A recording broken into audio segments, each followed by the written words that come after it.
As graves consequências para a vida das gentes de Boticas e Montalegre com a hipotética exploração mineira naquela região do Barroso, classificada Património Agrícola Mundial e Reserva da Biosfera, afigura-se-me preocupante. E porquê? Porque será à custa delas que as sociedades mais ricas irão beneficiar da chamada energia verde. E se por um lado vão diminuir a poluição de CO2 nas metrópoles mundiais, por outro deixarão atrás de si um rastro de contaminação territorial de consequências imprevisíveis. Tudo em nome do combate às alterações climáticas cujas causas o célebre Acordo de Paris pretende atacar. Com efeito, a proliferação de veículos elétricos, eólicas, painéis solares e outras formas de redução dos gases de efeito estufa irão consumir metais raros como lítio, grafite, samário, gadolínio, neodímio, molibdênio, wolframio, estanho, gálio, tungstênio, índio, etc., extraídos da terra. Havendo já países onde esta indústria mineira cresce a olhos vistos, tendo em vista a produção de componentes para as baterias dos carros, respectivos postos de carregamento e para os aerogeradores de eletricidade. Transição para as novas energias cujos custos ambientais estão a ser pior do que parece, sobretudo se pensarmos no aparecimento de novos venenos nos solos, lençóis freáticos, rios e mares, dizimando a agricultura circundante. Ora, se na China proliferam imensas minas a céu aberto de alguns metais raros como o grafite, lítio e outros, a qual detém 75% das reservas mundiais, já na sua refinaria se impera a escravidão e a doença, cujas poeiras e gases vão arredando muitos agricultores do seu terreno, acontecendo o mesmo em outras paragens. É o caso da República Democrática do Congo, da Bolívia, da Indonésia, o Chile, países onde são extraídos o cobalto, o lítio, o zircônio, o tântalo e o estanho. E só para termos uma ideia, já existe neste último país uma cratera com 4 km de diâmetro e 800 metros de profundidade que ainda não parou de crescer, havendo ruas em que a passagem de caminhões, de dia e de noite, arrasam a qualidade de vida dos aí residentes.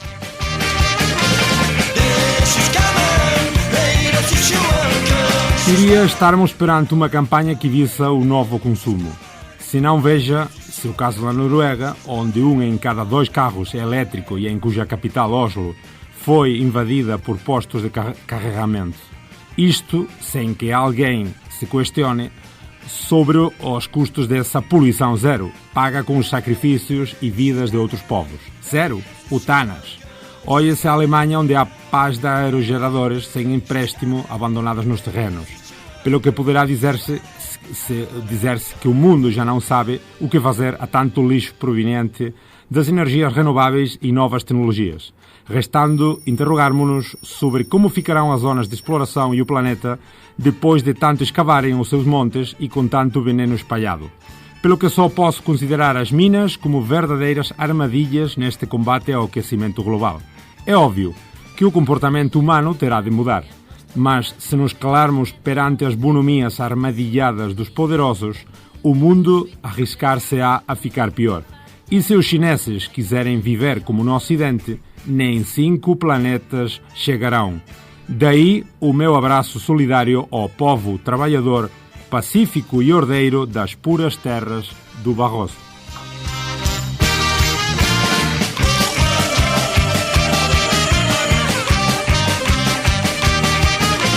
Eran palabras de Narciso Mendes o 30 de agosto de 2021 no diario do Miño, do norte portugués, un artigo titulado Minas e Armadillas.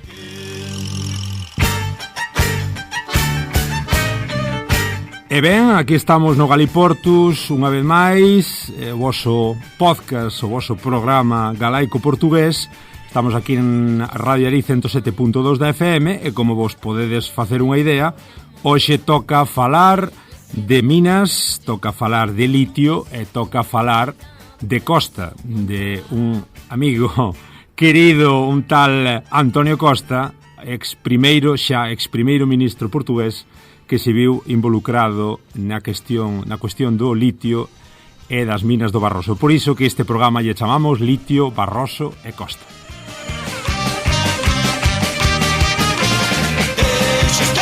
E para falar da cuestión das minas, e para falar da cuestión que acabades de escoitar na entrada de que está pasando con estes materiais, como é o caso do litio, que afectan non só a nivel político, sino sobre todo a nivel xeolóxico e a nivel tamén poblacional, a nivel de un pouco a calidade de vida da xente, cruzamos a raya e vamos ata Montalegre a falarmos con Armando Pinto da Asociación Montalegre con Vida. Bon día, Armando.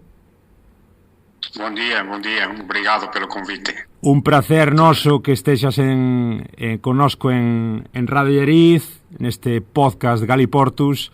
Un placer por tamén aceptar ti o convite. Contanos un pouco cal é o papel desta asociación, da Asociación Montalegre con Vida. Sim, a Associação Montalegre com Vida nasceu precisamente porque na população, aqui na região de Morgado, de Montalegre, onde querem fazer uma mina chamada Mina do Romano, quando foi apresentado o projeto para a população, nós sentimos, da forma como foi apresentado, tínhamos que nos organizar para podermos perceber melhor o que era isto, o que era esta exploração e como é que o devíamos fazer e a forma de luta como devíamos fazer. E então decidimos organizar uma associação, até porque quando decidimos que teríamos que avançar para os tribunais, não iríamos fazê-lo de forma individual e tínhamos que o fazer de uma forma mais organizada, e então fizemos essa associação logo na altura em que interpusemos a primeira ação em tribunal, uma ação administrativa que fizemos em tribunal contra o Estado português, contra o Ministério do Ambiente e contra a empresa Luso-Recursos.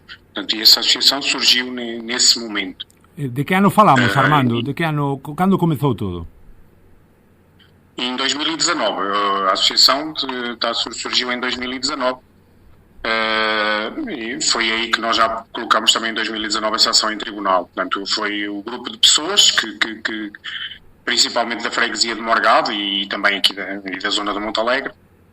É uma associação que tem cerca de 250 sócios.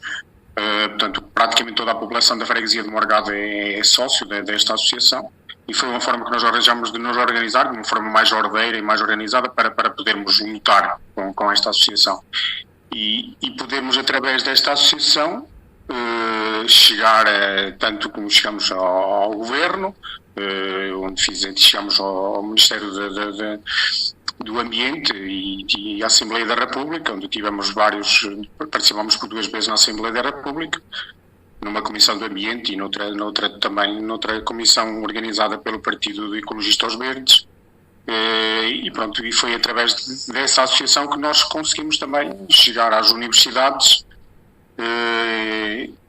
também de uma forma mais organizada na altura.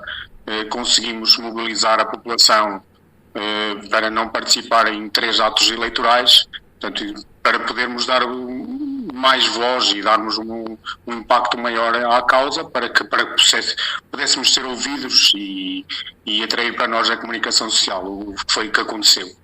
Portanto, é isso. A associação tem organizado muitas sessões em todas as freguesias do Concelho de Montalegre, para informar a população desta exploração que está a acontecer aqui, tanto nesta região de Morgado, mas para os inúmeros pedidos do Concelho de Montalegre, ou seja, estamos a falar praticamente cerca de 25% do Concelho de Montalegre já tem pedidos de prospecção ou de exploração.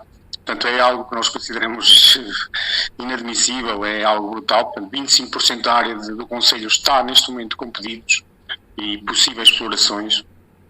Portanto, não é só aquelas que já estão quase em execução, haverá outras que estão para chegar. E temos chegado e feito várias através da associação, várias apresentações também noutras zonas do país, na região do Porto, na região de Braga, para podermos atrair pessoas para a nossa causa. E várias atividades temos feito também, e entrevistas, e tanto os jornalistas portugueses como espanhóis ou de outros países da Europa e não só, e mesmo até americanos e brasileiros, portanto, e é através da associação que temos conseguido chegar, e de uma forma mais organizada, esta comunicação, e tivemos ainda há 2 semanas também em Bruxelas, no Parlamento Europeu, também podemos levar a nossa luta, a nossa causa, portanto, e é através dessa associação que nós conseguimos, este grupo de pessoas, de uma forma organizada, chegar e termos chegado a estas pessoas e termos lutado para termos conseguido até agora retardado toda esta luta, e é que o nosso objetivo é parar e chamar as pessoas para a razão. Isto é algo que não pode acontecer no Conselho de Montalegre, até como foi dito já na vossa peça, é património agrícola mundial, é a reserva da biosfera, é uma zona que tem muita água, e que tudo isto está em causa. E está em causa o modo de vida das pessoas, está em causa a agricultura na nossa região, o turismo, portanto, está em causa o lobo ibérico, que é uma zona onde o lobo ibérico se reproduz, e nós temos provas disso. Também a nossa associação colocou câmaras, e tem colocado câmaras, e tem feito estudos na zona onde querem fazer a mina, e temos provas disso.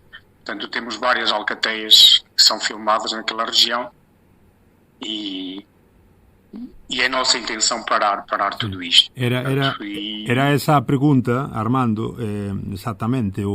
Estamos, para quem nos estea a escoitar de outras partes da Galiza, ou que esteja a escoitar o podcast de cualquier parte do mundo, como ben dis, a parte o Concello de Montalegre é un concello moi extenso, como dis, con moita auga, sí, con presencia de lobos e de un hábitat moi especial, ¿no?, de diferentes especies animais e vegetais, e despois con catalogación por parte da ONU de Patrimonio Agrícola Mundial, é dicir, unha paisaxe protexida. Entón, digamos que as prospeccións das minas, digamos que alterou completamente o normal desenvolvemento da vida da xente de Montalegre. Sim, tem sido talvez o tema mais debatido, e tem causado mal-estar muito grande na gente daqui, de Montalegre e Boticas, que é a região do Arroso, que é formada por estes 2 concelhos, portanto, e está projetada para já uma mina em Montalegre e outra em Boticas, toda esta região, e tudo aquilo. Nós inicialmente que éramos acusados dizíamos que não, só porque não, mas nós também, através da associação, nós tentámos informar-nos de tudo isto, o que é que era este tipo de exploração, o que é que era o lítio, o que é que estava em causa, e nós, antes de mais, pedimos apoio e pedimos informação, e nós fizemos reuniões com professores especializados da Universidade do Minho, que é em Braga. Pedimos explicações com professores da Universidade do Porto, professores da Universidade de Aveiro, professores da Universidade da Beira Interior, na Covilhã, professores da Universidade de Coimbra, tivemos com professores da Universidade Nova de Lisboa. Portanto, nós, antes de fazermos qualquer protesto e o que quer que seja, nós tentámos nos informar e tentar ter conhecimento sobre o que era tudo isto. E depois de termos reunido com todas estas pessoas especialistas, desde pessoas ligadas à engenharia do ambiente, engenharia de minas, geólogos, biólogos, portanto, todas estas pessoas, todos estes especialistas, nós, depois de reunir com todas estas pessoas, nós ficamos com a certeza absoluta que tínhamos que lutar até ao fim para proteger esta nossa região, porque todos eles, e foi unânime, todas estas pessoas transmitiram-nos que nós tínhamos que defender a nossa terra e lutar por isto, porque tudo iria ser alterado. E teríamos muito mais a perder do que pudéssemos eventualmente ganhar com isto. Portanto, e foi a partir daí que nós decidimos que tínhamos que lutar de uma forma mesmo vincada para parar este projeto. Porque todas estas pessoas estudam isto. Algumas destas pessoas são geólogos que são responsáveis por minas, tanto em Portugal como no estrangeiro, e disseram-nos da forma como as coisas estavam a ser feitas, nós tínhamos que tentar travar, sob pena de que toda esta região poderia vir a ser destruída. Portanto, sim. E pronto, isso será por aí, nós iremos por aí tentar parar tudo isto. Lendo un pouco, Armando, con respecto ás infraccións ambientais que están previstas, parece que o proxecto foi detectado como tendo varias deficiencias técnicas, examinado precisamente no Parlamento Europeo, onde hai un proxecto de barraxe no proxecto da mina con rexeitos de 193 metros de altura, considerado como altamente experimental. Digamos que a barraxe provocada polos residuos do litio almacenaría 50 millóns de toneladas de residuos, tornándose a maior barraxe de rexeitos filtrados do mundo. Sim, isso corresponde à mina de Covas do Barroso, mas tanto na mina de Covas do Barroso como na mina do Romano, que as duas está em causa toda essa situação. Uhum. O estudo de impacto ambiental, que foi isso que também tem vindo a acontecer, todos os estudos de impacto ambiental têm sido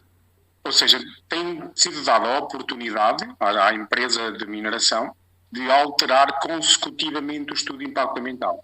Eles fazem um estudo de impacto ambiental, ele chega ao Ministério do Ambiente, o Ministério do Ambiente acha que ainda não está pronto, e então a empresa volta a fazer as alterações.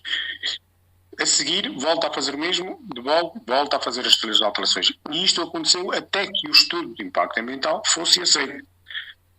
Ainda agora, e neste momento, no último, que agora eles tiveram já luz verde, tanto para a mina do Romano como a mina do Barroso, tiveram luz verde, apesar de, e foi pedido um estudo pela Câmara Municipal de Montalegre e outro estudo também pela Associação Montalegre Convida, um à Faculdade de Ciências da Universidade do Porto, outro à Universidade Nova de Lisboa, e os estudos foram os dois também unânimes, ou seja, o estudo de impacto ambiental tem inúmeras lacunas, e tem muitos erros,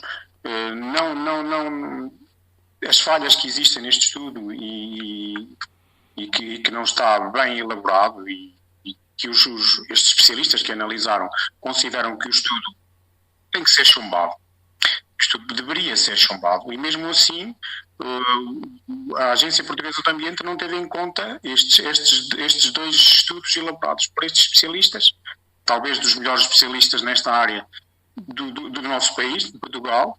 E, portanto, estas duas universidades são talvez as pessoas mais especializadas nesta área, não tiveram em conta estas chamadas de atenção destas pessoas, e mesmo assim deram a luz verde para o estudo de impacto ambiental. Portanto, nós consideramos que isso é muito grave,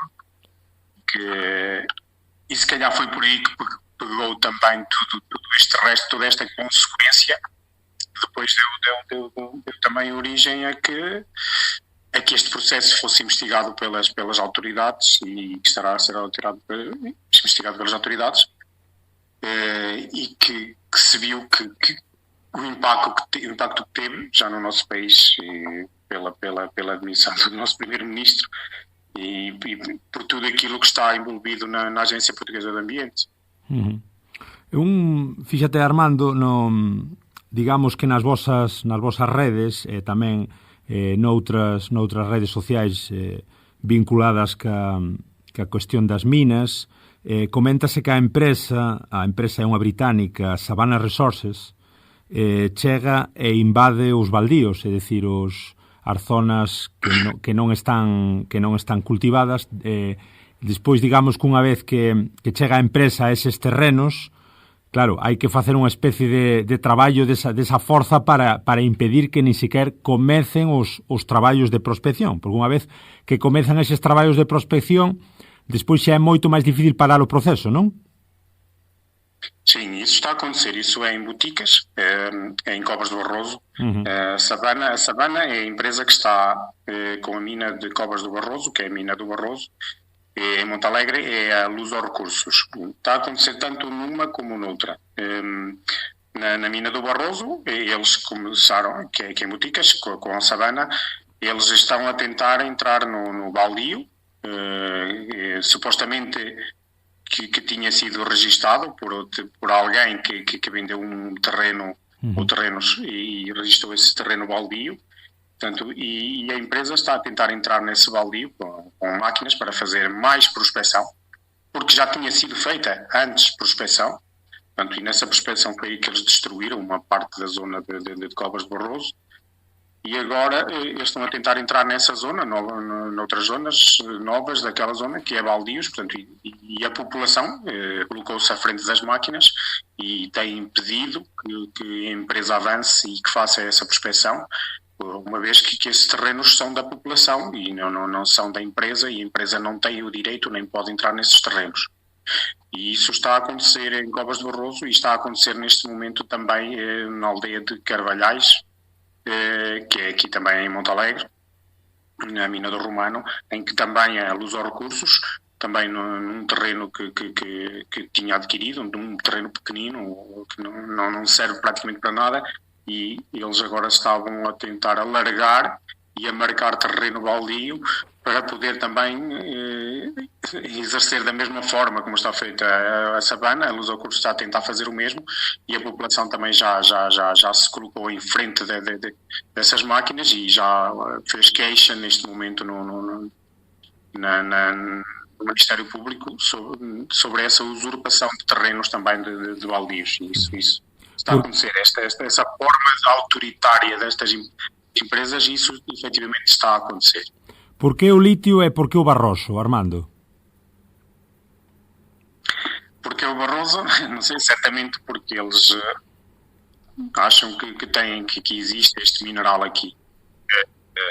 E são minerais diferentes. Em Covas do Barroso é a espodumena, segundo eles, e aqui é a petalite. Em Montalegre é a petalite. No estudo de impacto ambiental, e isso também nós achamos que, e isso foi referido pelos especialistas das universidades, no estudo de impacto ambiental da mina do Romano, aqui em Montalegre, foi referido que a empresa ainda não conseguiu provar a existência destes minerais e as quantidades destes minerais. Ou seja, de todas as prospecções que já foram feitas, isto em 2017, pela empresa, esta empresa, a Luz aos Recursos, nenhuma desses furos, e foram feitos mais de 200 furos, 264 mais ou menos, desses furos, apenas 3 foram para análise, e desses 3, nenhum deles foi conclusivo.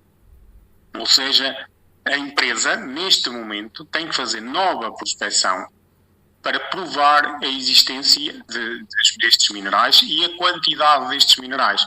Portanto, para nós isso é tudo muito estranho, ainda mais estranho, como é que a Direção-Geral de Energia e Geologia dá uma licença a uma empresa para fazer já a exploração, quando a empresa ainda nem sequer conseguiu provar a existência destes tipos de minerais e as quantidades. Quando eles falam nas quantidades que existem nesta região, não são quantidades provadas, porque eles ainda não conseguiram provar essas quantidades. Isso é referido na análise feita pelas universidades. Uhum. Portanto, eles não provam, ou seja, não podem quantificar, dizer que existem 30 mil toneladas de minério, de lítio, quando eles, nas análises que fizeram, não conseguiram provar aonde é que ele estava, como é que era a forma que ele estava e as quantidades. Portanto, isso tudo é muito estranho e nós achamos que isto é extremamente estranho que se consiga dar uma licença para fazer já a exploração, para fazer já uma mina, quando a própria empresa não conseguiu provar que existe quantidade suficiente para tornar esta mina rentável. Portanto, isso é muito estranho, um empenho enorme que tem o Ministério do Ambiente e que tinha o nosso ministro João Galamba e e outras pessoas ligadas ao Ministério do Ambiente, quando estas provas não foram dadas pela própria empresa. E uma empresa que foi constituída 3 dias antes da assinatura do contrato. Portanto, foi tudo tem sido tudo algo muito, muito estranho. A população não tem sequer sido ouvida, nunca foi ouvida desde o início. Portanto, e isso para nós é muito complicado e é muito estranho, e é isso que nos leva a ficarmos revoltados e a termos que lutar e a termos feito as coisas da forma como temos feito. Porque como comentas, Armando, encontrastes apoio nas universidades, encontrastes estudios favorables da parte da Unión Europea, encontrastes o apoio tamén das xentes, non? Das xentes do Barroso, que se sumaron á protesta, do apoio de outras partes de Portugal, tamén conscientes da importancia da cuestión das minas. Pero tamén encontrastes o que xa é sabido un ocultismo por parte do ministro portugués e do primeiro ministro, que tamén foi afectado pola un pouco indirectamente ou directamente por esta historia. Contanos un pouco como percibides tamén a cuestión política que chegou desde o Barroso a Lisboa a desencadear o que pasou todo ca demisión de Costa? Sim, é assim, não sabemos se foi diretamente, ou seja, é um pouco difícil perceber se foi por aí. Possivelmente haverá muito mais do que isso. Mas a nível do Ministério do Ambiente, e tudo esta investigação foi de alguma forma também, para além de tudo aquilo, destas nossas idas à Assembleia da República e todo esta nossa informação através de pessoas muito influentes nas universidades, começou também com a investigação jornalística, portanto, e através e julgamos nós também da jornalista Sandra Felgueiras, que na altura era da RTP, e neste momento está na TVI, mas ela fez uma investigação sobre o que é que se estava a passar aqui na região do Barroso, e tanto Botigas como Montalegre, e foi-se percebendo por essa investigação que não havia coisas muito estranhas, né, nesta forma como foram dadas estas concessões e estas prospeções nesta região. Portanto, primeiro o envolvimento das pessoas que estavam nestas empresas, ou seja, o CEO da empresa, os recursos, já estava acusado numa acusação da AEMinho por um maior desvio de fundos europeus que alguma vez aconteceu em Portugal, portanto, e como é que era possível entregarem a uma pessoa destas que estava acusada em tribunal já por um maior desvio de fundos europeus em Portugal, entregar-lhe uma concessão destas que irá ter, obviamente, milhões de euros de fundos europeus. Como é que uma empresa destas, que é constituída 3 dias antes de ser dada a exploração, portanto, uma empresa constitui-se apenas 3 dias antes da assinatura desse contrato, como é que tudo isto, e como é que os estudos de impacto ambiental seriam chumbados consecutivamente, não cumpriam os prazos, e o próprio Ministro do Ambiente tinha vindo à televisão dizer que a empresa não reunia condições, nem que era uma empresa que não tinha know-how para arrancar, e mesmo assim dão-lhe toda a luz verde para avançar. O empenho enorme por parte do Secretário de Estado na altura do Ambiente, João Galamba, por todo este processo, e segundo a jornalista, o envolvimento neste caso da dita transição energética e mais propriamente nas minas de lítio. Portanto, todo este envolvimento e tudo isto através da comunicação social. Houve uma investigação e as escutas que depois foram divulgadas sobre estes ministros, que possivelmente levou a que se chegasse a estas demissões todas e politicamente causasse um mau-estado por todo este processo. Foi de alguma forma mal conduzido desde o início, e pensamos nós que isto tenha acontecido dessa forma.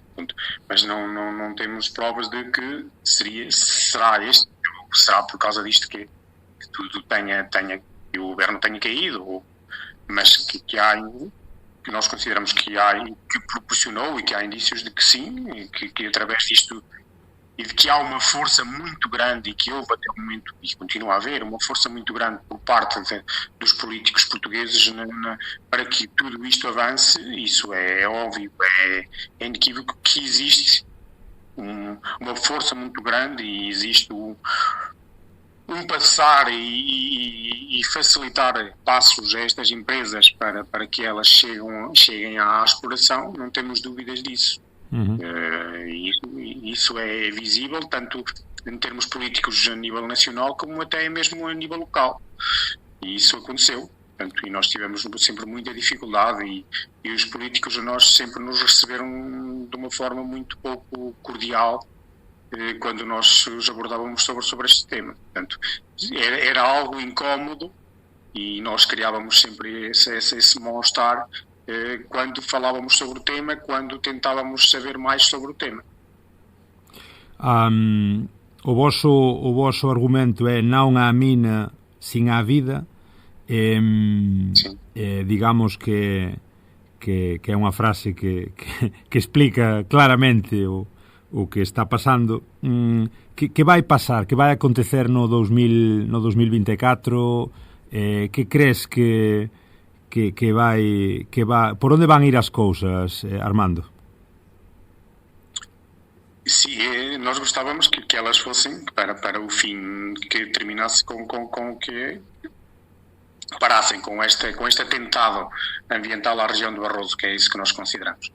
Sabemos que vai ser muito difícil, sabemos que está envolvido muito dinheiro, muitos fundos europeus, e nós achamos que estas empresas possivelmente já receberam muito dinheiro da União Europeia, estão com a perspectiva de receber muito mais dinheiro da União Europeia, estão muito dinheiro envolvido nisto, e vai ser muito difícil nós podermos, ou isto poder separar de alguma forma, de uma forma assim, já em 2024. Seria ótimo. Agora, mas que é algo que nós não vamos desistir, é algo que nós estamos a tentar fazer tudo para que as empresas não avancem, até porque eles não têm autorização para entrar nos terrenos. Eles não estão a conseguir fazer a prospecção nem conseguir entrar nos terrenos, porque a população não tem permitido. E nós esperamos que vamos conseguir, e é essa a nossa ideia que nos leva, vamos conseguir parar toda esta loucura, porque isto irá destruir a região de Barroso, não irá trazer nenhum desenvolvimento para esta região, não irá fazer com que esta região fique com mais população, com mais riqueza, muito pelo contrário, irá destruir toda esta região, irá fazer com que todas as pessoas que aqui vivam possam ter ou poderão ter que abandonar esta região, e isso está até plasmado no estudo de impacto ambiental, que se pode haver a necessidade de deslocar algumas populações, algumas localidades, portanto, e isso assusta as pessoas, e faz-nos com que tenhamos mais vontade de lutar, e é isso que nós vamos fazer, portanto, e iremos já estão em tribunal, já há várias ações em tribunal, e iremos recorrer seja aos tribunais nacionais ou aos tribunais europeus para tentarmos parar toda esta loucura. Porque a empresa e o goberno, Armando, prometeu o que prometeu? Prometeu postos de traballo, prometeu prosperidade, prometeu futuro, de que maneira? Aquilo que eles prometeram era que isto iria gerar muitos postos de trabalho, que iria trazer para a região, que é uma região, a nossa região do interior, que tem vindo a ter menos população, iríamos voltar a ter mais população, mais emprego, iria atrair mais riqueza e que iria desenvolver toda esta região. Portanto, isso é a bandeira da empresa, é a bandeira do governo. Uhum. Portanto, nós achamos que não. Até porque toda esta região que é agrícola, portanto, todos estes hectares e tanto nesta mina são mais de 600 hectares. Esses mais de 600 hectares, por exemplo, a nível agrícola, os agricultores irão ficar sem esse terreno. Portanto, nesta região, naquela região daqui de Morgado, não poderá haver mais nenhum jovem agricultor, porque ficará sem área para poder candidatar um projeto para um jovem agricultor a nível europeu. Todos os fundos europeus que existem através por causa dos baldios irão ser perdidos. Esta zona que tem a barragem do Alto Rabagão, que fica mesmo encostada, e a zona que eles querem, a zona industrial, com a refinaria, fica mesmo encostada à barragem do Alto Rabagão. Portanto, e esta barragem abastece praticamente todo o norte de Portugal. Sim, porque é a segunda barragem mais grande de Portugal depois da Alqueva, não? Exatamente, que é a barragem do Alto Rabagão. Portanto, e que esta zona, portanto, e que estará em causa e estará esta zona afetar essa água, essa região, portanto, que abastece praticamente todo o norte de Portugal. Está aqui algo muito em causa. Para além da barragem, também o rio Bessa, que contorna completamente tanto esta mina daqui do Romano como a mina do Barroso. Portanto, o rio Bessa, todos estes rejeitados, porque fica numa zona mais baixa, irão todos parar também para o rio Bessa, que é um afluente do rio do Tâmega e do rio Douro. Portanto, eu acho que mesmo as pessoas que devem um bocadinho parar para pensar sobre tudo isto que está em causa, porque podemos estar aqui a afetar também o rio Douro, e não tenhamos dúvidas de que isso pode vir a acontecer caso estas duas minas possam vir a laborar. Portanto, é algo que nós chamamos a atenção, e que nos faz parar, e não vamos parar de modo algum, apesar de que a luta já é longa, causa muito desgaste, mas não é isso que nos vai parar, e iremos até às últimas consequências. A última, Armando, do lado galego, do lado español, tendes algún tipo de contacto con algunha outra asociación, con xente que estea involucrada na cuestión das minas? Tendes algunha parcería, algunha cousiña por aí? Não há muito, mas sim, há algum apoio, há algumas associações que também têm estado em várias lutas na Espanha. Elas têm estado aqui connosco, algumas já principalmente com a mina de Covas, eles têm feito algum trabalho e ajudado muito também. Gostaríamos de ter mais, obviamente, porque achamos que a zona, principalmente a região da Galiza, está extremamente próxima e pode vir a ser afetada, obviamente. Portanto, também desta forma, quero aproveitar e chamar a atenção um pouco a quem nos está a ouvir para que tente perceber um pouco e conhecer um pouco sobre o que é que está a acontecer deste lado da fronteira, porque possivelmente poderão vir a ser afetados também. Foi feito também na altura tem que ser feito o pedido também à Espanha por essa proximidade. Na altura foi dado o parecer positivo. Nós achamos que esta região da Galiza também deveria se interessar mais um bocadinho por esta questão, porque possivelmente poderão vir a ser afetados também por esta mina, principalmente pela proximidade, porque cerca de 20 quilómetros, 20 e poucos quilómetros, aqui principalmente na região de Ginso de Límia e Baltar, portanto, e mais também na vossa região, e toda esta região, perto de Ourense, portanto, é uma região muito próxima que poderá ser afetada, portanto, e nós convidávamos toda esta população e estes a virem conhecer o que é que se está a passar aqui na região do Barroso para poderem perceber, e nós achamos que devem estar de alguma forma preocupados também. Cal vai ser a próxima iniciativa, Armando? É dicir, cal vai ser o próximo movimento, digo, xustamente nese chamamento que faz a que xente de Galiza se una á vosa loita? Cal van ser os próximos pasos? Assim, neste momento ainda não temos nenhuma manifestação projetada. Nós fizemos ainda uma há pouco, 3 semanas, houve uma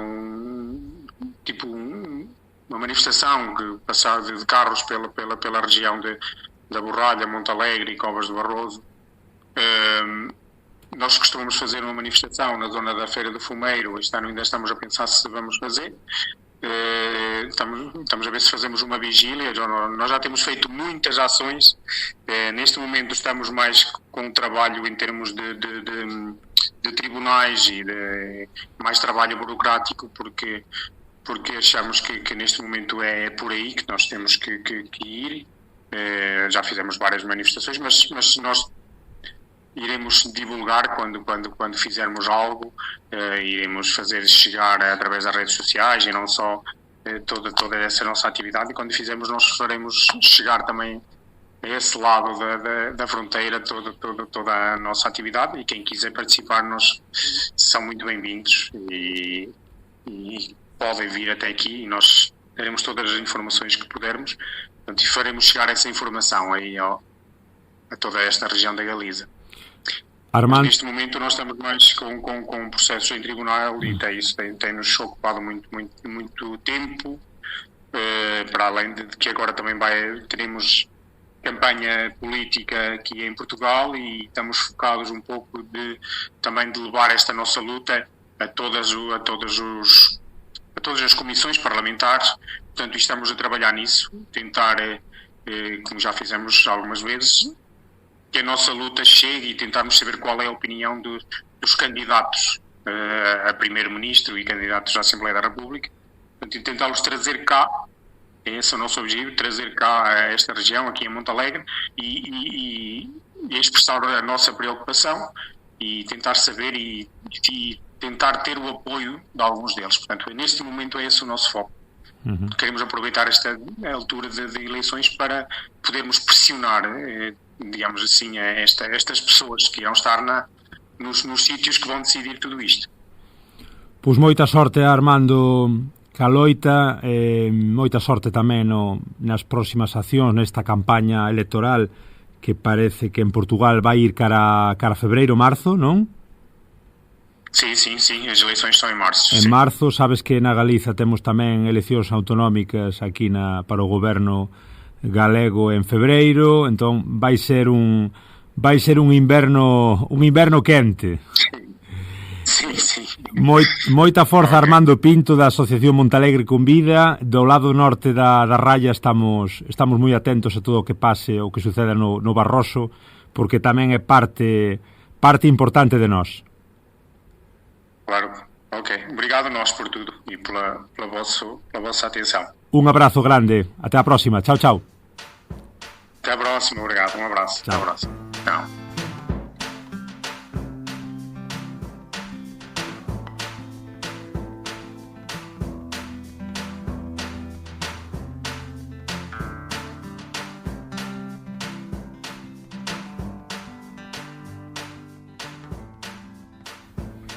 Ben, e aquí continuamos no Galiportus, neste voso espazo galaico-portugués, hoxe falando de minas, falando de litio, falando tamén de consecuencias políticas, e atravesamos a raya, despois de partirmos un pouco con xentes de Montalegre pola cuestión da minería e pola problemática derivada das minas de litio naquela rexión transfronteiriza.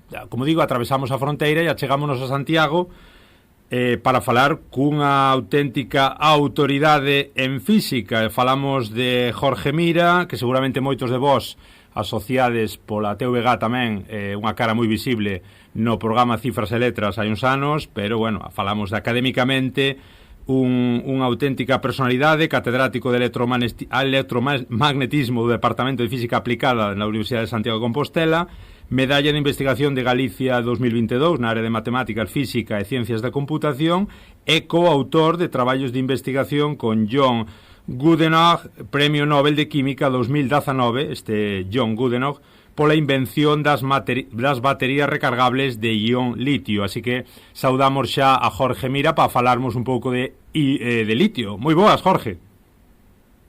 Encantado de estar convosco. Un placer. Gustaríanos que nos deses esa perspectiva académica, é dicir, neste programa de minería, neste programa tamén de política e de corruptelas varias. Gustaríanos un pouco que nos enfocaras aos nosos ointes sobre a cuestión do litio desde a túa desde o teu coñecemento como físico respetado, contanos un pouco que é o litio e para que serve. O litio é o terceiro elemento da táboa periódica. A táboa periódica é como a esta orla na que se van situando os elementos químicos ordeados polo número de protóns que teñen no seu núcleo, polo seu número atómico. Entón, o elemento, o litio é o que ven despois do hidróxeno e do helio. É un elemento ademais que ten pois moitas singularidades, precisamente por ser un dos máis pequeniños, por estar dos primeiros na orla esa da táboa periódica, porque é un elemento sólido, vale? É o primeiro elemento sólido. O hidróxeno e o helio a temperaturas ambientes son gases, non? Entón, o litio é sólido. E, como é un elemento que é tan baixiño, é o elemento sólido máis lixeiro que hai na natureza. Ademais, a súa configuración electrónica fai que teña pois un electrón, dos 3 electróns que ten un electrón como medio solto pola parte de fora da súa zona de órbita, e isto fai que sexa un metal. Entón é un metal un pouco raro, porque é un metal que está con un peso moi baixo, un elemento sólido moi lixeiro, pero é un metal, e aí é onde saen moitas das súas características. Entre outras cousas, a parte das súas propiedades eléctricas, vale, tamén ten unha calor específica moi alta. Que é a calor específica? A calor específica é a cantidade de calor que tens que darlle a ese elemento para que suba a súa temperatura. Por exemplo, a auga, que é un dos elementos que ten un calor específico máis alto, pois hai que darlle unha cantidade de calor, que é unha caloría, para que suba a súa temperatura a 1 grau. Pois o litio tamén hai que darlle bastante calor, non? Entonces non todos os materiais teñen ese calor específico moi alto, e polo tanto eso tamén lle confire certas propiedades bastante útiles para ese tipo de mezclas que implican pois transferencias de calor, non? Un pouco, entón, para que nos estea escoitando, como digo, este intentando asociar na súa cabeza litio e minería, en que momento este elemento se volve indispensable no mundo moderno? Bueno, vamos a facer un pouco tamén de historia, non? Dixemos que é un elemento moi lixeiro, de feito, por certo, flota na auga, é un elemento metálico que flota na auga, non? Este elemento non se descubriu ata 1817. Aquí teño unha anécdota persoal, porque, bueno, eu dirixo en Santiago o programa de visitas de premios Nobel, dende fai xa bastante tempo, levamos 40, e un dos últimos que trouxen foi Tomás Lindahl, que é Premio Nobel de Química 2015, cando levou o Premio Nobel de Química 2015 por los mecanismos de reparación do ADN. Como, bueno, Tomás Lindahl sabía que eu traballara con este premio Nobel que te mencionabas na miña presentación, non? O descubridor das baterías recargables de ion litio, pois comentoume que fora o seu tataravó o que descubriera o litio. Parecime unha cosa moi simpática, non? Pois atoparme así de maneira casi casual co tataraneto do descubridor de litio, non? Entón, descubriuse no 1817, pero, como dixen antes, como ten ese electrón solto, que é un electrón que é moi fácil que perda, é un elemento que, digamos, reacciona moi facilmente. É unha capacidade para reaccionar enorme. Entón, isto implica que na natureza non se encontra nunca puro. Sempre se encontra feito, pois, formando sales con outros elementos, non? Se ti tes unha capacidade de reacción tan alta, se é tan reactivo, o que vas a facer vai ser liarte con calquera que teñas ao lado. Entón, o litio está formando parte de sales, non? E digamos que aí, bueno, neses compostos hai que separar o litio, hai que encontrar ese litio que nos valga para despois para o uso, sobre todo, bueno, a produción de todas as baterías que están hoxe no mercado. Efectivamente, aquí xa empezamos a entrar na cousa máis importante, non? Como dixemos antes, é un elemento que é metálico, que ten moita capacidade para soltar o último electrón da súa zona de órbita electrónica, e, polo tanto, claro, é óptimo para facer unha batería recargable, porque é un elemento ao que ti lle podes sacar moi facilmente o electrón, e despois poderlle devolver. E ademais a clave importante é que é moi lixeiro, por lo tanto, digamos que a capacidade, a densidade de enerxía que tes por unidade de peso, que é unha cousa esencial para cando un mira o rendimento das baterías, é a millor, é a óptima. Por iso, cando Stanley Whittingham, que foi un dos que levou o premio Nobel xunto con Goodenough, que é o señor este co que eu colaborei, e con outro xaponés chamado Akira Yoshino, foi o que empezou nos anos 70, na crise do petróleo, pensou en usar o litio para facer este tipo de baterías. A batería empezou e funcionaba moi ben. Por certo, Whittingham traballaba para unha petroleira, para Exxon, pero Exxon estaba vendo que había a crise do petróleo e viu que de repente pues, todo o que era o paradigma dos hidrocarburos se podía ir ao tacho e empezou a apoiar de unha maneira moi forte a investigación en baterías eléctricas. Fíxate que paradoxo tan curioso que é esa unha empresa de petroleira, unha das máis grandes do mundo, a que incentiva o estudo neste tipo de cosas, pero é así. Isto demostra tamén que a dinámica que temos enerxética no noso planeta ben condicionada simplemente por investimento.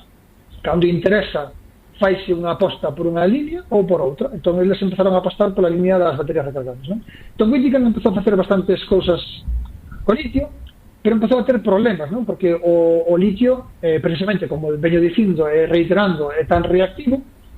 O litio non o podes ter aí almacenado nun frasco puro, porque che reacciona co aire ou coa auga. Como che toca coa auga, reventa che auga, hai unha explosión, e se está co aire tamén reacciona co aire. Entón ten que estar como guardado en aceite para que non reaccione con nada. E a Whittingham, cando empezou a meterlo na batería, pois empezábase a crear dentro da batería nos procesos de carga e recarga como estalactitas de litio, e cando as estalactitas lle tocaban no outro lado do borne da batería, pois reventaba a batería. Isto foi unha cuestión que deu bastante traballo. John Goodenough entrou nos anos 80 a resolver unha parte do problema, porque lle metiu un cátodo distinto. Bueno, non vamos a entrar en detalles. E finalmente Akira Yoshino douse conta de que o litio era un problema, entón empezou a usar ións de litio, co cal xa arreglou bastante o problema. Dito todo isto, o traballo de Whittingham, Goodenough e Yoshino, que mereceu o premio Nobel, fixo posible o que chamamos as baterías recargables de ión litio, que transformaron o mundo, porque son as responsables desa portabilidade electrónica que todos coñecemos e que levamos no peto, nos móviles, nas tabletas, en todo tipo de cacharrería que hai por aí. Todos están baseados nestas baterías. E, polo tanto, como é bastante evidente, o litio forma parte desas baterías, é o elemento esencial para esas baterías. E, polo tanto, pola lei da oferta e da demanda, a demanda que hai de litio é enorme, a oferta pouca, polo tanto, mólvese un material estratégico e, polo tanto, aparecen os cartos en riba da mesa rodeando a este átomo tan curioso. Xustamente dentro desa demanda exagerada, ben, non sei se hai alternativas, porque digamos que, como sempre pasa na lógica capitalista nas últimas décadas, a cousa vai a máis ata que acabamos con todo. Non sei se as reservas do litio son tamén eternas, ou digamos que todo na natureza ten un fin, ou é un recurso inagotable. A ver, os elementos da tabla periódica, cando van por orden, demostran, digamos, indican a abundancia, non? Entonces, os primeiros elementos da tabla periódica son moi abundantes no universo, non? Na Terra, bueno, pois tamén o temos. O que pasa que, bueno, hai que telo concentrado dunha certa maneira para que se sexa rendible. Sobre todo, hai unha zona aí en Sudamérica, entre Bolivia, Chile, Argentina, que é a que leva, pois, o 80% da produción mundial. As cuestións de minería posiblemente xa se escapan, non sei exactamente como, bueno, sí que podo intuir que será un proceso que ten as súas particularidades. Sempre habrá un equilibrio entre o costo da minería e o prezo ao que se vende, pero bueno, evidentemente a eses países que teñen esas reservas, basicamente son países que teñen reservas estratégicas, non? É o que se fala moito últimamente de se reactivar ou non minas de litio en Galicia, creo que hai algún tipo de recurso en algún sitio, creo que además na vosa provincia, en Ourense, pero non estou seguro.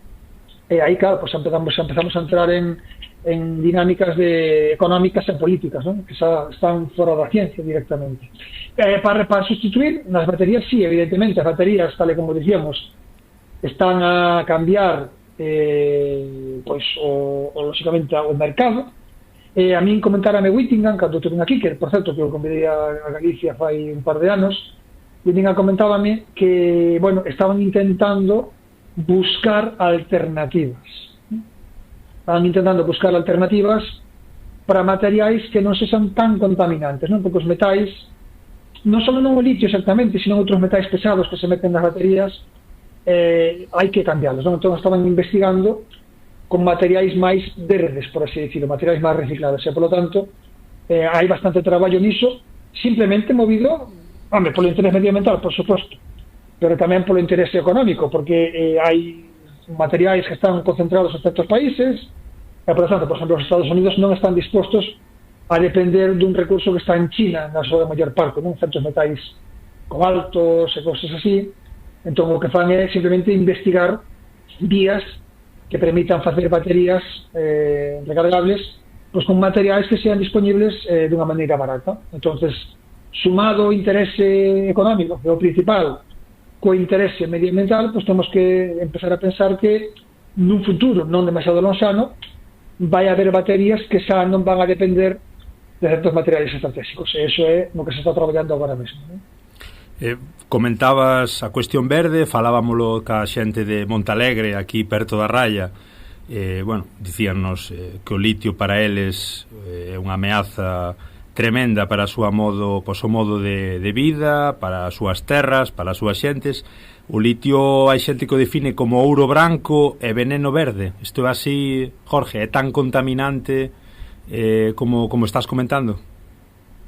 Bueno, aí xa non podo opinar, non son experto nese tipo de áreas, pero o que se pode dizer que o litio, claro, é un material que ten alta reactividade, e por tanto é reactivo con casi todo o que te metas. Eu xa non sei, a partir de aí, eso tenían que falar os expertos en ese tipo de cuestións medioambientais, non? Correcto.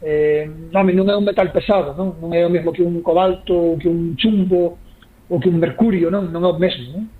Pero supoño que a mellor os problemas da minería do litio son do que hai alrededor da minería, non máis que do litio propio, pero xa che digo, ese tipo de cuestións eu non son experto nelas, non? Sí, nada, a nosa chamada era un pouco para encadrar o elemento a nivel físico e químico. Dicías antes que o elemento, que o litio chega a flotar na auga.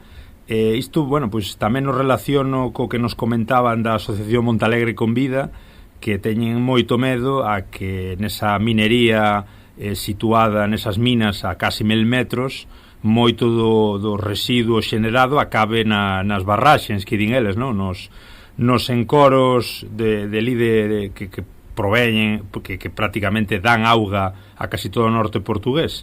É dicir, hai realmente o feito de que flote na auga, claro, supoño que tamén será pues unha complicación engadida.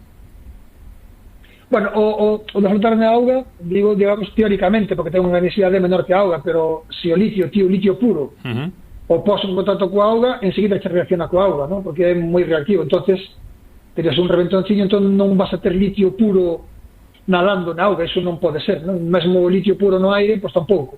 Entón o litio vai a reaccionar con calquera cousa que ti lle metas, ¿no? Entonces tienen que ser el producto que non vai haber liscas de litio puro flotando na auga, eso non vai a ocorrer porque reaccionaría prácticamente ao momento. Como físico de renome, Jorge, que problemáticas ves asociadas? Bueno, supoño que un descoñecemento tremendo que ten a sociedade de cuestións como as que estás comentando, pero que problemáticas ves tanto en Galicia como no norte de Portugal, na Eurorrexión, ligadas un pouco ao día a día actual, que 3-4 consellos poderías dar desde o punto de vista físico? Allí a nivel xeral? Sí, bueno, é unha pregunta un pouco aberta, pero desde as túas investigacións, o momento actual, a cuestión dos elementos, cara onde vamos, que problemáticas ves que están por riba do tapete actualmente? Home, en Galicia hai unha cuestión primaria, non, que é o paradigma enerxético, que é un tema sen resolver de todo, é un tema que depende máis da rede de distribución da corrente eléctrica que posiblemente da xeneración, non? Estamos a falar basicamente do paradigma eólico, vale? Entón, é da maneira de produción de descentralizar a produción eléctrica. Ese mecanismo de produción centralizada da corrente eléctrica que houve sempre, pois é un mecanismo que non é o óptimo. O óptimo sería que houbera granxas máis ou menos mancomunadas de persoas que tiveran pois, placas solares e que se foran distribuindo as correntes de maneira máis local. Non? Isto, lógicamente, sería moito mellor que era o mesmo, que é un patrón centralizado que distribúe, as perdas son enormes e as eficiencias son baixas, non? Lógicamente, a interconexión é a clave. De feito, o propio Whittingham estaba traballando en cosas bastante importantes de estabilidade da rede en base a baterías, non? Porque se a rede ten moitos nodos, acaba sendo unha rede sostible que pode ir acumulando enerxía cando sobra e soltando a cando fai falta. Entón, ese deseño global da rede eléctrica é un problema que non só afecta a Galicia, sino que afecta a todo o mundo civilizado. Sería un paradigma que se podría chegar a establecer de unha maneira pois 100% renovable, non? Entón, bueno, o mapa, eu penso que hai moita discusión sobre como poñer os puntos de xeneración, pero ten que haber máis discusión sobre o deseño da propia rede de distribución eléctrica. Eso é o primeiro, non? O segundo, lógicamente, para min é a contaminación, non? O pouco cuidado que temos para cuidar o noso entorno. Xa non falo das grandes focos contaminadores, senón nós xa no día a día, pois son da Costa da Morte, vas ao mellor polo monte e ves os vertedorios de lixo deses salvaxes, non? Pois eu non sei que ten esa xente que tirou eses refugallos aí no medio do monte que ten na cabeza, non? Bueno, son nos problemas esta xente que tira as pilas de botón a auga, non? Unha pila de botón é capaz de contaminar 500 millón de litros de auga, por exemplo. Entón, ese tipo de cousas son as que eu non entendo. Entón, para mí, é un problema como estamos contaminando o medio. Pois, bueno, hai un problema xa máis tamén máis xeral de Galicia que é a cuestión do equilibrio poblacional, non? Ahora parece que está cambiando algo, porque, bueno, a xente despois da pandemia empezou a ver que, pois, o de vivir nunha grande urbe metido en bloques de edificios non é unha felicidade completa, empeza a vir a poboar Galicia. Bueno, pois eso é unha ventaxa, porque desde logo nós somos un oasis para moitas cousas, non? E desde logo somos un oasis climático. Entón, esos son os tres grandes temas, non? Que ten, pois como todo o mundo sabe, en Galicia enriba da mesa. Non me resisto tamén a preguntarche pola relación cos premios Nobel, como é colaborar, como é acoller a premios Nobel, como foi a experiencia con Whittingham e Goodenough. Contanos un pouco, Jorge. Bueno, en concreto Whittingham e Goodenough son persoas pues, encantadoras, non? Eu coñezo casi 50 premios Nobel e nunca me encontrei con ningún digo, non? Son persoas moi atentas, persoas que dende logo non se subiu para nada a cabeza o asunto. Whittingham e Goodenough, pues mira, traballaron nun tema que dá moitísimos cartos, son xente de moito nivel. Whittingham foi directivo, foi o máximo responsable de I+D de Exxon, que é a maior empresa petrolera do mundo. Vivía en Nova York e veo a Costa da Morte, anduve por aquí pola miña casa. Vamos, non se lle notaba nada, non? Que fora un señor de esa importancia tan capital no mundo deste tan agresivo da economía, non? Porque o mundo imagínate un tío neoyorquino, sí. na maior grande empresa petrolífera do mundo, que ademais crea o mundo das baterías recargables. Imagínate a influencia que ten este señor. O jefe do Senado norteamericano era moi amigo dele, tiño aí como designado para ser un dos gurús da nova estrategia energética dos Estados Unidos. De feito, unha anécdota é que para vir a Galicia, era a primeira vez que Galicia se viña a Europa despois de recibir o premio Nobel no 2019, que era a pandemia polo medio, e tuvera como que pedir permiso. É dicir, era un señor que tiña pois tanta importancia estratégica que hasta tiña que pedir permiso para sair do país, non? E me chamou moita atención o asunto, non? Bueno, permiso, supoño que informar que saía, ou mellor porque como está en contacto pois, con altísimos cargos da administración norteamericana, se considera que é unha persona pois, estratégicamente relevante, pois, fixo moito chiste o asunto ese. E, bueno, cando chegaba aquí, pois, o señor encantado, atendía a todo o mundo, perdía tempo con todo o mundo, bueno, unha cousa, pois, de moi bo saber estar, non? E a última, Jorge, que sei que tamén o teu tempo é limitado desde o punto de vista académico, desde a USC, como ves o momento actual da ciencia na nosa terra? Falábamos un día tamén, fixemos unha entrevista co xornalista, con Pablo, fundador de G-Ciencia. Como está desde o plano vista, desde o punto de vista, desde o plano académico a cuestión da ciencia en galego? Crees que se están facendo cousas, ou polo menos que chegan eses proxectos á opinión pública? Crees que hai investigacións por medio moi interesantes? Crees que hai moito por facer? Contanos. Eu son da opinión de que calquera tempo pasado foi peor. A ciencia galega está no seu mellor momento histórico, leva 30 anos de curva ascendente. Certamente hai pois, pequenas subidas e baixadas, pero no global o número de investigadores de altísimo prestixio que hai na comunidade autónoma galega incrementase cada vez máis. As novas xeracións de investigadores cada vez acceden máis aos postos de primeira división.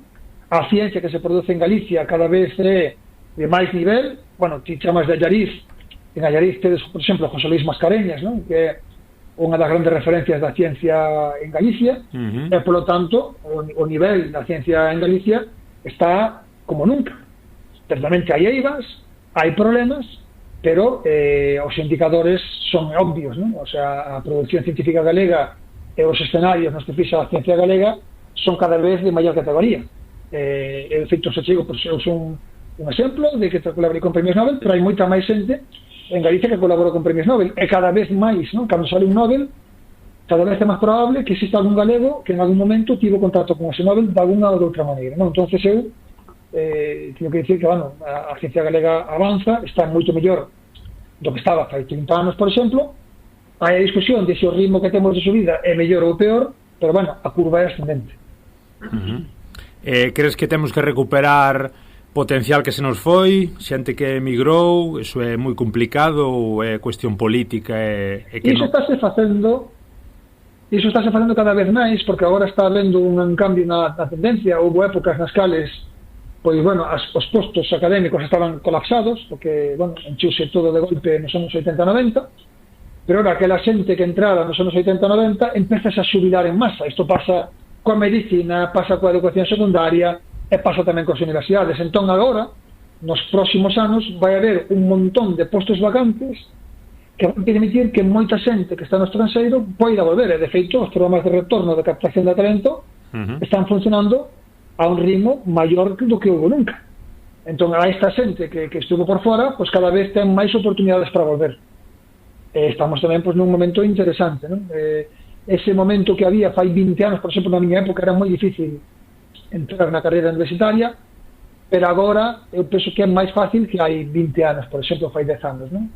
E vai a ser máis fácil ainda porque, xa te digo, está habendo ese proceso de jubilación, as universidades están quedándose en plantilla, e iso a vez ten que incorporalo, e está se recuperando con xente que vende programas de captación de talento. Entón, eu aí nese aspecto tamén sou bastante optimista.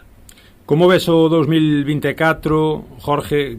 Como ves a cuestión do litio tamén? Vai haber algunha novedade? Vai haber algunha investigación que nos dé algunha sorpresiña, algún dato? Como ves o ano que entra?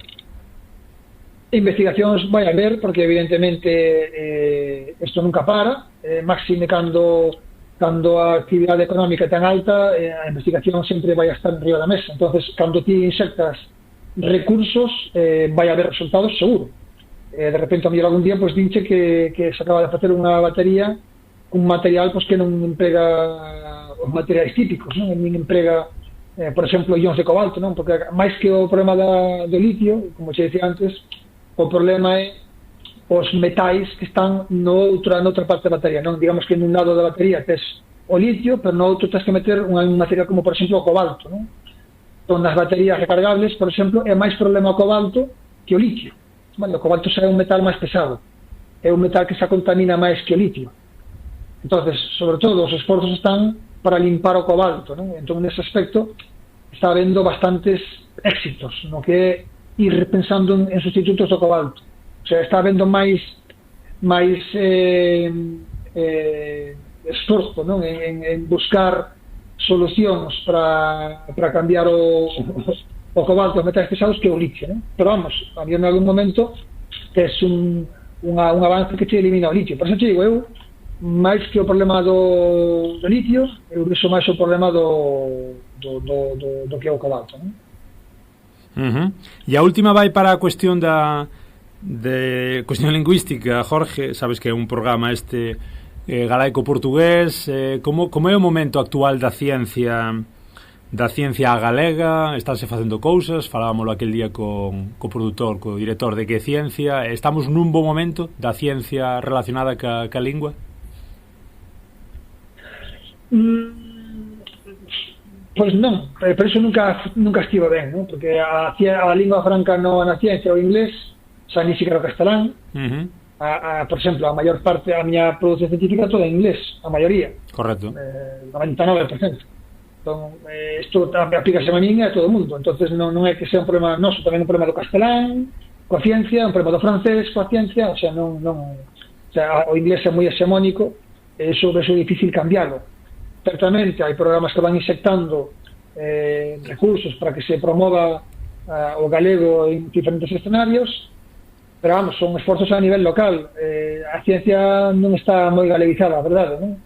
É un campo no que o galego non penetra como debería. Eu son un caso raro na Facultade de Física. Na Facultade de Física non hai moita xente que imparta as aulas en galego, por exemplo.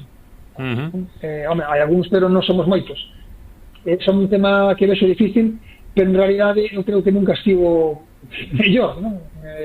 Vai coa propia dinámica, digamos, dos tempos, e pasa incluso cos propios falantes, non? Unha das miñas líneas de investigación é precisamente ten que ver sobre o equilibrio lingüístico. Traballo en sistemas complexos, dinámica de poboacións, e as curvas de galegos monolingües pues van caendo moitísimo. Eu creo que unha estrategia ten que ser relaxar un pouco a cousa para que o grupo bilingües se asente, non? Porque o monolingüismo en castelán está subindo. Eso é o principal problema que eu estou detectando, non? A subida do monolingüismo castelán, que non hai nada malo en que unha persoa fale en castelán monolingüe, pero bueno, o problema é que eso retrae espacios para o galego. A nivel litúrxico, a nivel burocrático, o galego está mellor que nunca, posiblemente, porque, bueno, orgánicamente o galego é a lingua oficial en moitísimas cousas e tal, pero na rúa un ve que iso non é así pola penetración dos medios de comunicación, non? Entón, o castelán é a segunda lingua máis hexemónica do planeta Terra. É un auténtico xigante, non? É un auténtico coloso. Entón, o castelán ten unha forza, como o inglés, que é imparable, non? Non hai nada que poda parar ese tsunami, non? Entón, bueno, pois non creo que haxa falta facer ningún tipo de apoio ao castelán, honestamente, porque o castelán ten forza de seu para impoñerse donde pise, non? Quizá o único co inglés ten aí unha batalla, pero está en Estados Unidos, o castelán lle planta batalla ao inglés, non? Entonces, todo o demais, cando está en contacto con esos dos colosos, vai a perder terreo, non? Entonces, bueno, eu creo que o esforzo ten que ser en apoiar o galego, pero tamén facelo dun xeito que non cree frentismo, non? Porque se un fai estrategias de forzamento do galego forzadas precisamente, iso pode levar a un efecto rebote, non? Eu penso que eu son máis proclive a unha estrategia máis amigable, máis amistosa, non? De ir máis do xeito natural, porque da outra maneira, cando se vai a confrontación dura, pois non vas a perder. Vale? Entón eu aí é a miña opinión así, dita un pouco así a bote pronto, non? E en canto a Portugal, Jorge, desde a UCC, desde a túa cátedra de física, desde o voso traballo, estades traballando en parcería, estades colaborando con universidades do norte portugués, estás facendo cousiñas interesantes? Bueno, eu aí nese aspecto, pois sí, porque, bueno, simplemente lembrar que un dos principais centros de investigación de Portugal, que é o INL, o Instituto de Nanotecnoloxía de Braga, é un dos centros de maior referencia de Portugal, foi creado dirixido na súa fundación nos seus primeiros anos por José Rivas Rey, que é o meu director de tesis. Cando no Cumio Hispano-Luso de Évora de 2005, José Luis Rodríguez Zapatero e Sócrates decidiron crear ese centro mixto entre España e Portugal, nomeouse a José Rivas como director, José Rivas pois nomeoume a min e a Luis Martán como os 2 primeiros asesores para a creación desse centro. Entonces, bueno, pois o meu nome de Galicia está vinculado ao nacemento e a posta en marcha a creación do Instituto de Nanotecnoloxía de Braga. Entón, bueno, pois con iso xa che digo todo. O espazo lusófono é vital, non? Así como falábamos antes do poderío do inglés e do castelán, o portugués, o galego-portugués é a sétima, oitava lingua máis importante do planeta Terra, non? Entón, para min, o galego debe virar á lusofonía. Non vou decir que tiña unha visión puramente reintegracionista, pero sí que me parece que a oportunidade para o galego está en mirar a Portugal, desa conexión que temos, porque hai un sostén para a lingua na lingua portuguesa, é un activo falar portugués, porque estás ante o que se digo, a sétima ou oitava lingua máis importante do mundo, o espazo de Portugal, Brasil, que é un imperio en si mesmo, Angola, Mozambique, bueno, o espazo lusófono é bastante importante, a literatura portuguesa científica está moi ben fornecida, moitos dos neoloxismos que a veces aparecen científicamente en Galicia, os descubres que o mellor en portugués xa están inventados, obviamente, porque é unha lingua hexemónica no planeta, e, por lo tanto, pois a mí parece que todo o que sea tender pontes entre Galicia e Portugal é unha boa idea, non? O galego é o galego, basicamente ten as súas particularidades, o portugués sae do galego, éramos a mesma lengua ata o século XIV ou XV, pero, bueno, ainda que agora houvese divergencias, eu este día estiven nunha tese de doutoramento cunha investigadora coa cal colaborei cando foi a pandemia da COVID, da Universidade de Aveiro, claro, ti falas con esa investigadora non hai casi ninguna barreira lingüística, non? Entón, esa barreira lingüística é a que hai que procurar que non suba demasiado, non? Entonces, para min, un dos espazos prioritarios, bueno, para min o gran espazo prioritario do galego é a lusofonía, non? Eso para min é indudable. Moi ben, Jorge, pois moitísimas grazas, obrigadísimo polo teu tempo, por falar connosco de litio e de algunha cousiña máis. A verdade é que foi un gusto, foi un placer e espero que a xente que aprendese tanto como a min con estes minutos de radio tan interesantes. Pois nada, unha aperta moi forte para toda a xente aos dous lados da radio. Un placer, ata a próxima pregunta de ciencia, de física, graciñas por estar aí, un placer. Gracias a vos. Chao, chao.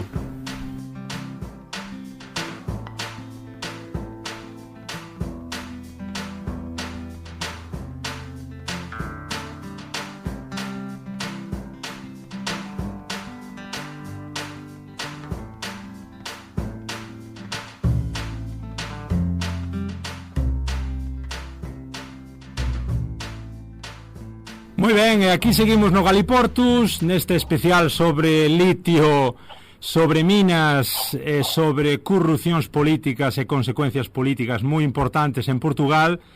Estamos agora cun contacto moi especial desde Lisboa, creo que nos atende Sandra Felgueira, xornalista da TVI. Bon día, Sandra. Bon día. Estás en Lisboa? Estou en Lisboa, sí. Contanos un pouco, Sandra, como foi, sobre todo explicado para galegos que non estamos tan postos na actualidade política portuguesa, como foi o escándalo da corrupción política que acabou ca demisión de Costa? Então, nós começámos a investigar este caso em 2019, quando eu ainda estava como chefe de investigação na televisão pública portuguesa, chamada RTP, e na altura percebemos que havia uma empresa que se tinha candidatado à exploração do lítio nas minas do Barroso, que não era propriamente a mesma empresa que tinha ganho os direitos de prospecção do lítio. Ora, em Portugal, a lei é muito clara, há um processo de candidatura e só a empresa que ganha os direitos de prospecção, ou seja, de investigação, é que pode depois ter a concessão definitiva. E como a empresa não era a mesma, aquela concessão tinha sido dada há 30 anos a uma empresa que não tinha esse direito, ou seja, seria um contrato ilegal com o Estado. E essa revelação foi feita em março de 2019. Em outubro do mesmo ano, ainda na RTP, eu percebi que o Ministério Público Português investigava, a partir dessa reportagem, indícios de corrupção no governo. Ou seja, suspeitava que tivesse havido contrapartidas financeiras pagas pelos empresários que tinham ganho essa concessão considerada milionária, para que os responsáveis políticos atropelassem a lei e entregassem essa concessão. Os anos foram passando, não houve notícia sobre isto, até que de repente, agora em outubro, acordámos com esse escândalo de que havia uma grande operação policial que visava as próprias instalações do governo, a residência do Primeiro-Ministro, que encontrava dentro do cofre do chefe de gabinete, que entretanto foi demitido, 75 mil euros, e veio de novo à tona a questão do lítio, porque essa operação policial era a mesma que tinha sido desencadeada por esta investigação jornalística liderada por mim na RTP. Portanto, o que se passa em Portugal é esse grande escândalo que esteve, como nós dizemos em português, espero que em galego se perceba, a marinar, ou seja, nada aconteceu desde 2019 até 2023 do ponto de vista, pelo menos, do domínio público, foi acontecendo nos bastidores da Justiça, até que nós agora sabemos que, afinal, as coisas são tão graves que levaram à admissão do Governo. Hai un ministro, Costa, creemos que é bastante coñecido tamén fora de Portugal, evidentemente, é o primeiro ministro, e foi unha sorpresa enorme para todos ver como dimitía Costa, porque non sempre tiña esa imaxe de bo xestor e de, bueno, digamos, de político medianamente respeitável. Que pasou co ministro Galamba, que sí que, bueno, falan dese extraño caso Galamba e falan dese ministro tamén que estaba moi implicado na trama? Essa é a grande questão que se coloca, porque efetivamente esta operação policial depois acabou por não dar, por assim dizer, grandes frutos. Em Portugal, normalmente, quando há operações desta envergadura, tudo termina com detenções ou com cauções milionárias para que os suspeitos sejam libertados, e neste caso não houve nem uma coisa nem outra. Ou seja, foram detidas pessoas muito próximas do núcleo de António Costa, ele próprio está a ser investigado no Supremo Tribunal de Justiça, porque enquanto Primeiro-Ministro não pode ser investigado pela Justiça Comum, mas não há nada de palpável, nada de muito concreto que tenha resultado dessa mega operação policial em função da qual António Costa decidiu demitir-se. Curiosamente, 4 dias antes de tudo isto ter acontecido, agora na TVI, nós tínhamos revelado uma investigação que envolve o Presidente da República, que foi quem aceitou prontamente a demissão do Primeiro-Ministro. E, obviamente, que isto já é uma teoria da conspiração, mas há muitas pessoas que colocam a hipótese de ter havido aqui uma certa precipitação da Justiça, até porque a Procuradora-Geral da República, no dia da detenção do chefe de gabinete de António Costa, foi ao Palácio de Belém, à residência do Presidente da República. Não se sabe muito bem fazer o quê. O que se sabe é que houve aqui uma coincidência de datas muito estranha, ou seja, neste momento há uma grande incógnita em Portugal em saber se efetivamente António Costa tem alguma implicação neste caso do lítio, ou só apenas as pessoas que lhe eram próximas é que estão implicadas. E até que ponto é que o Presidente da República, para tentar ofuscar o mediatismo em torno de um caso que o envolvia, que são umas gêmeas luso-brasileiras sobre as quais ele alegadamente intercedeu para favorecer um tratamento de 4 milhões de euros no Serviço Nacional de Saúde em Portugal, não terá tentado assim apagar do mapa mediático a sua história para colocar no mapa mediático a história de António Costa, quando na prática não se vê até hoje nenhum indício que o possa de facto deixar sob suspeita. Por que a minería, Sandra, e por que o litio? Que se sabe? Tu estuveches polo Barroso facendo esa investigación, que descubriches, que viches de extraño? Nesse caso do lítio, que também tenho que fazer aqui um pequeno apontamento, esta investigação que leva à queda do Primeiro-Ministro tem 3 vértices: o lítio, o negócio do hidrogênio e um negócio chamado Data Center, que é um mega negócio de dados, uma espécie de Google que está a ser instalada numa cidade ao sul de Portugal chamada Sines. Só esta última parte, o Data Center, é que levou às detenções. Daí que a Justiça tenha decidido dividir estes 3 vértices de investigação única em 3 investigações separadas, e neste momento há procuradores que estão a investigar o negócio do lítio, outros a investigar o hidrogênio e outros que ficaram apenas com o Data Center. O que eu investiguei foi apenas o lítio e mais tarde o hidrogênio, nunca investiguei o Data Center. O que nós sabíamos do lítio em 2019, e eu julgo que vai ser sempre muito difícil a Justiça chegar a uma prova cabal do que vos vou contar, mas que na altura nós tínhamos bastante confirmada, com fontes muito próximas daquilo que aconteceu, é que tinham sido pagas contrapartidas em dinheiro ao Ministro Galamba para que ele autorizasse essa concessão. E o que nós divulgámos na altura foi isto, ou seja, que havia prova firme de que tinha sido pago dinheiro para que João Galamba adjudicasse aquele contrato. Em momento algum tínhamos falado de António Costa, em momento algum tínhamos envolvido outras personagens. A personagem política principal deste caso e da nossa investigação era João Galamba. Digamos que a cousa que vai para diante, cai o primeiro-ministro, cai Galamba, como conmocionou isto todo a opinión pública portuguesa? Porque se ben houbo máis casos, lembramos a Sócrates tamén, vinculado a cuestións tamén de corrupción política, pero como foi a repercusión, esta bomba mediática, Sandra? Por estranho que pareça, mas talvez porque o país seja profundamente socialista e todos esses escândalos que ocorreram em Portugal tenham sido com governos sempre socialistas, a verdade é que nada parece afetar, assim como uma bomba, a opinião pública sobre o socialismo. Tanto que as últimas sondagens continuam a dar empate técnico ao PSD contra o PS, e portanto o PS pode ganhar as próximas legislativas antecipadas, e a maioria das pessoas que vão conversando connosco, jornalistas, dizem isso mesmo. A ver, vamos se vai ser assim ou não, mas isto para dizer que nem estas bombas mediáticas da queda de um governo por suspeitas de corrupção que implicam o próprio Primeiro-Ministro, ainda que não se saiba exatamente qual a sua influência no caso, derrubam aquilo que as pessoas vão pensando. Houve uma crescida e está a haver um crescimento muito grande da extrema-direita. O Chega tem, neste momento, cerca de 15% a 16% das intenções de voto, mas fora esse fenómeno, que é o fenómeno que está a atravessar toda a União Europeia, não me parece ter havido grande desequilíbrio naquilo que é o habitual. O PS perdeu, mas não perdeu, quiçá, o suficiente para que o PSD, que é a outra força política que normalmente alterna no poder com o PS, consiga ganhar.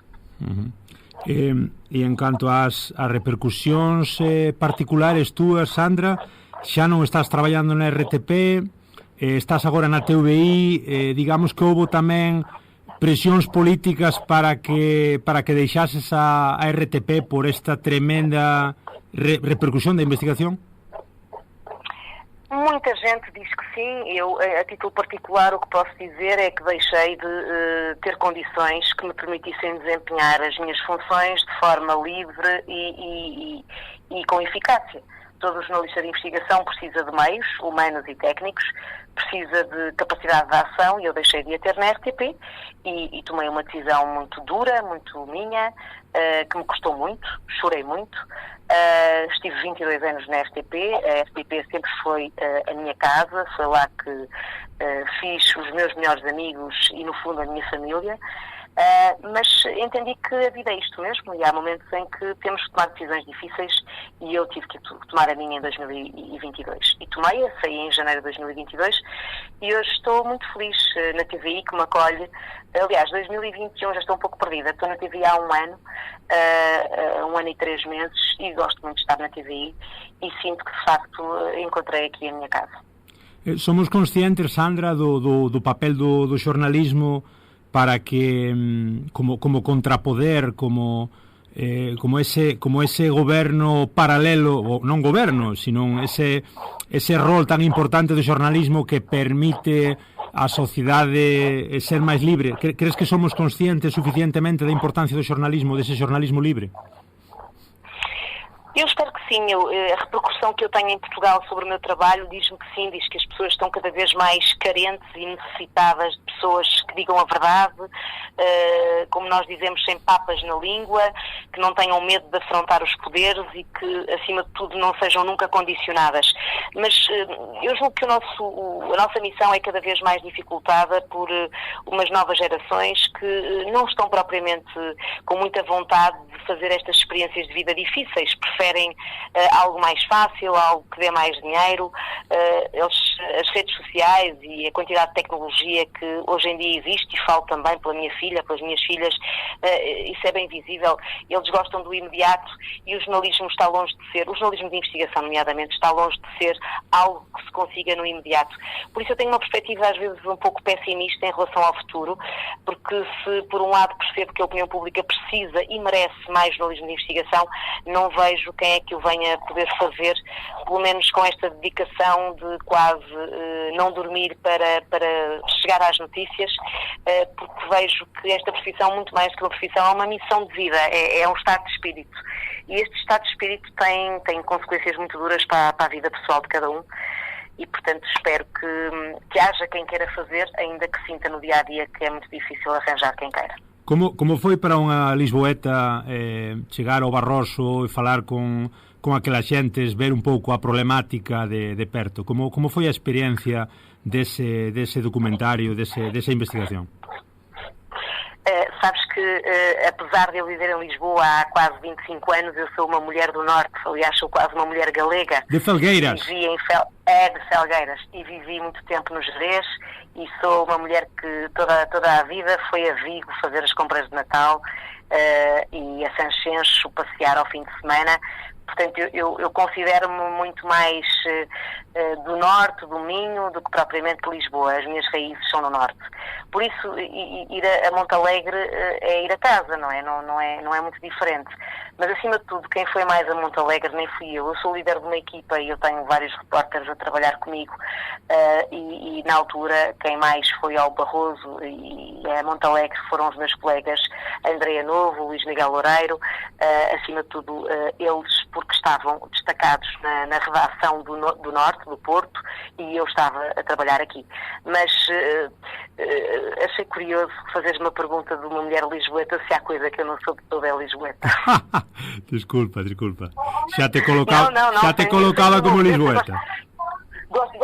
Gosto muito de Lisboa, vivo cá, muito feliz, mas de facto eu acho que as raízes marcam as pessoas e a forma de estar das pessoas, e eu sou muito do Norte. Eu referíame non a esa mentalidade que hai do centro político e o centro tamén mediático, como acontece en España co tema de Madrid, cando hai que fazer ese xornalismo a 500 kilómetros, cando hai que moverse, hai que deslocarse, chegar ao sitio, preparar todo ese traballo e chegar ás fontes, chegar a esas xentes tan longe do centro mediático de Lisboa. Sim, é verdade, mas sabes que Portugal tem essa nuance de ser 4 vezes mais pequeno do que Espanha, não é? Temos este cantinho à beira do mar plantado, que se tornou independente porque em 1640 quis o rei de Espanha salvar a Catalunha e deixou-nos sermos independentes. As coisas são muito diferentes e, portanto, o centro político português está muito próximo de todos. Basta pensar que do mais recôndito lugar do Norte até Lisboa são 500 quilómetros, não são mais do que isso. Vocês, para chegarem da Galiza a Madrid, seguramente têm que percorrer mais. Por isso, as coisas aqui são bastante diferentes a esse nível e há uma proximidade muito grande, até porque, aliás, acontece convosco também, até tiveram um homem que ganhou as eleições, que é galego, apesar de não ter conseguido ser primeiro-ministro.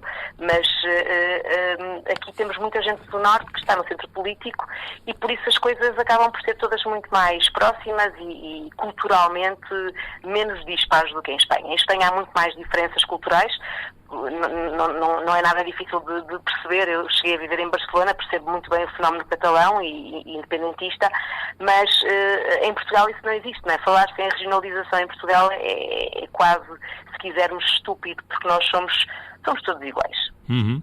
E a última, Sandra, que sei que o teu tempo é limitado, que crees que vai pasar agora ca cuestión das minas? Falamos con Armando Pinto da Asociación Montalegre con Vida. Hai moita forza aí detrás para que se paren as prospeccións. Que vai pasar no 2024 fora do ámbito político a nivel desas poboacións que están afectadas pola minería? Repara, eu não sei qual vai ser o futuro. O que eu sei é aquilo que eu leio, aquilo que eu estudo. O negócio do lítio em si, tendo Portugal essa possibilidade, porque é um minério muito caro, que ainda por cima está em franca expansão, porque as necessidades de lítio vão aumentar muito nos próximos anos, na próxima década. Seria um desperdício se Portugal perdesse essa oportunidade, porque nós estamos a falar assim de tantos locais e daquilo que eu consegui perceber, o impacto ambiental não é necessariamente tão mau e a criação de emprego pode até ser benéfica para a população. Mas por algum motivo que eu espero que não seja político, a população está muito aguerrida e não quer de todo que haja prospecção de lítio. Eu, economicamente falando, parece-me que será um erro. E uma coisa é ter investigado o negócio do lítio, que é ilegal e que nos pareceu ilegal. Outra coisa é ser contra o lítio. Nunca o nosso trabalho de investigação foi contra A, B, C ou D. Nada disso.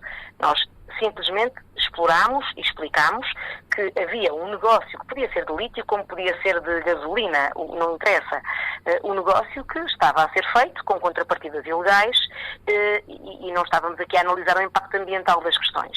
Depois de ter estudado bastante, aquilo que eu sei é que Portugal pode perder uma grande oportunidade económica se não avançar, porque nós sabemos todos que a base dos negócios e do mundo vão ser as bases energéticas. Nós precisamos sempre de energia, vamos precisar, seja de hidrogênio, seja de lítio, de algo que se altere no panorama mundial, e das duas uma, ou estamos no campeonato e temos alguma rentabilidade para um PIB que é muito fraco na União Europeia, ou não estamos. Isso é uma decisão que vai ter que ser política, portanto eu espero que quem venha a ganhar as eleições tenha isso em mente. Sandra, obrigadísimo polo teu tempo, graciñas, como dicimos por aquí arriba. Nada. Foi un placer, moita forza cos novos proxectos, moito ánimo e moitos parabéns tamén polo excelentísimo traballo de investigación que conlevou consecuencias políticas, pero que nos abre os ollos a todo o mundo da importancia do xornalismo ben feito. Graciñas, obrigado. Muito obrigada a ti e um bom ano novo também para todas as pessoas aí na Galiza. Espero que tenhamos um 2024 pleno de sucessos e de felicidade. Um beijinho. Muito obrigada. Até à próxima. Seguimos em contato. Tchau, tchau. Até à próxima. Tchau. Obrigada. Tchau, tchau.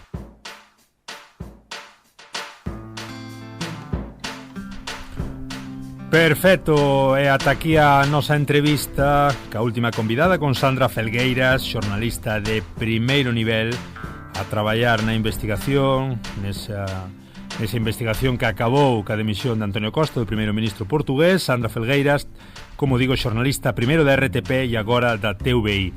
Ben, esperamos que vos gustase o programa de hoxe. Pensamos que foi un programa moi completo. Falamos ca asociación polas minas, ou digamos en contra da minería máis ben de Montalegre. Despois achegámonos a Santiago para debatirmos un pouco con Jorge Mira, o físico da USC, para falar un pouquiño do litio, e agora acabamos, como dicimos, ca cuestión política con Sandra Felgueiras en directo desde Lisboa. Ata aquí, como dicimos, o programa de hoxe. Sabedes que, como sempre, estamos nas redes, en Facebook, en Twitter, temos canle de WhatsApp, en breve estaremos tamén en máis redes como en YouTube e en Instagram. Podernos escoitar en Radio Arí 107.2 da FM cada sábado de 12 a 1, a reposición á noite de 10 a 11 e o luns de 6 a 7. Graciñas a Carlos nos mandos técnicos, como sempre, pola paciencia e o traballo. E nada máis, estamos como sempre tamén iVoox, Podgalego, Spotify, aí onde nos podes escoitar desde calquera parte do mundo. Hoxe, en honor a toda esa xente, eses veciños de Montalegre que se asocian e que loitan pola súa terra por intentar protexer o seu patrimonio común, digamos que merece ese momentiño, ese último tema, vai dirixido para eles. Homens da Luta cantaban aquelo de A Luta e a Alegría, fora a candidata a Eurovisión en 2011 por Portugal en plena crise. Con Homens da Luta e coa súa alegría, boa luta a todos e feliz ano para cando nos escoitedes, unha aperta no momento do día en que vos encontredes. Graciñas, chao, chao. Por vezes das contigo antes de esperar, de noite ou de dia, a luta é a alegria, e o povo a dança é na rua a gritar. De pouco vale o cinto sempre apertado, de pouco vale andar a laborear, de pouco vale um ar sempre carregado, de pouco vale a raiva para te ajudar. De noite ou de dia, a luta é a alegria, e o povo a dança é na rua a gritar.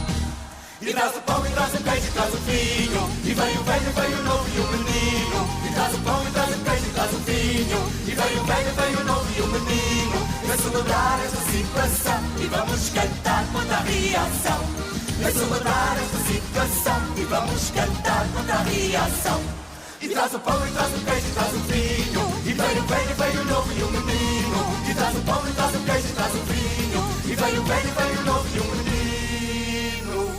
Não falta quem te avise, vá com cuidado. Não falta quem te queira mandar calar. Não falta quem te deixe ressabiado.